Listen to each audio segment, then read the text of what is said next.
महाराज धृतराष्ट्र ने भगवान वेद व्यास जी महाराज से पूछा कि महाराज मेरे 100 पुत्र मेरे सामने मारे गए, बड़ा आश्चर्य है, मुझे अपने पिछले 100 जन्मों का स्मरण है कि मैंने एक भी पाप उनमें नहीं किया, फिर मेरे 100 बेटे क्यों मेरे सामने मारे गए। व्यास जी बोले, अरे मूर्ख, बस तू तो सृष्टि जब से बनी है तब से जन्म ले रहा है, ना जाने कब क्या किया तूने। धृतराष्ट्र बोले, तो महाराज बताओ। उनके अंदर का अंधेरा दूर हो चुका था। व्यास जी ने बताया कि 100 जन्मों से पूर्व तू भरतवर्ष का एक बड़ा ही प्रतापी और धार्मिक राजा था। तब रामेश्वरम को जाते हुए मानसरोवर के हंसों ने तेरे बाग में अपने परिवार के साथ बसेरा किया। एक हंस की हंसनी गर्भवती थी, वह तुम्हारे पास आया और तुमसे निवेदन किया, मैं अपनी गर्भवती पत्नी को बाग में छोड़े जा रहा हूं, और वह हंस रामेश्वरम चला गया। इधर उस हंसनी ने 100 बच्चों को जन्म दिया। तुमने उन्हें चुगने के लिए मोती दिए, पर एक दिन तुम्हारे रसोइये ने एक हंस के बच्चे को पकाकर तुझे खिला दिया। तुम्हें वह बड़ा स्वादिष्ट लगा और तुमने बिना विचार किए उसे आज्ञा दी कि इसी प्रकार का मांस नित्य पकाया जाए। अब देखो, जीभ इंद्रिय ने बल पकड़ा, तुमने यह भी नहीं पूछा कि यह क्या है, कहां से प्राप्त होता है। तुम मोह में अंधे हो गए और रोज उसी मांस की इच्छा करने लगे, और इस प्रकार उस हंसनी के मोती चुगने वाले 100 के 100 बच्चों को तुम खा गए। अब वह हंसनी अकेली रह गई।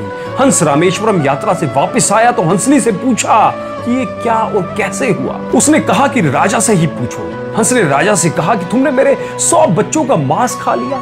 राजा ने रसोइये को बुलाकर पूछा। उसने कहा कि महाराज, यह तो आपकी ही आज्ञा थी कि इसी प्रकार का भोजन नित्य बनाया करो। राजा धर्मात्मा था, परंतु इस भयंकर पाप से बड़ा घबरा गया। तब हंस हंसनी ने कहा कि तूने अंधे होकर ये काम किया, तू अंधा हो जाएगा और तेरे सामने ही तेरे 100 पुत्र मरेंगे। ऐसा कहकर उन्होंने प्राण त्याग दिए। व्यास जी बोले, हे राजन, 100 जन्म तक तू राजा और वह रानी एक साथ नहीं हुए।